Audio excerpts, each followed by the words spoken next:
আসসালামু আলাইকুম রহমতুল্লাহি ওয়া বারাকাতুহু। হযরত মুআজ রাদিয়াল্লাহু তাআলাকে দেওয়া রাসূল পাক সাল্লাল্লাহু আলাইহি ওয়াসাল্লামের 10টি উপদেশ। নাম্বার 1, যদি কখনো তোমাকে হত্যা কিংবা পুড়িয়ে ফেলা হয় তুমি আল্লাহর সাথে কাউকে শরীক করবে না। তোমার পিতামাতা, পরিবার পরিজন, ধন সম্পদ হতে তাড়িয়ে দিলেও তাদের অবাধ্য হবে না।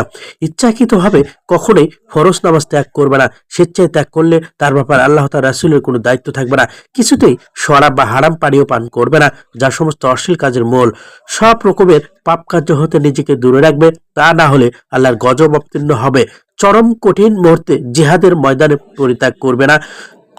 যেখানে তোমার অবস্থান সেখানে মহামারী দেখা দিলেও সেখানেই অবস্থান করবে। সাধ্যমতো পরিবার পরিজনের প্রয়োজন অর্থ ব্যয় করবে। সন্তানের আদর শেখাতে তাদের উপর শাসনের লাঠি সরাবে না। পরিবার পরিজনকে সর্বদা আল্লাহর ভীত প্রদর্শন করবে। আল্লাহ তাআলা আমাদের সবাইকে হাদিসের ওপর আমল করার তৌফিক দান করুক।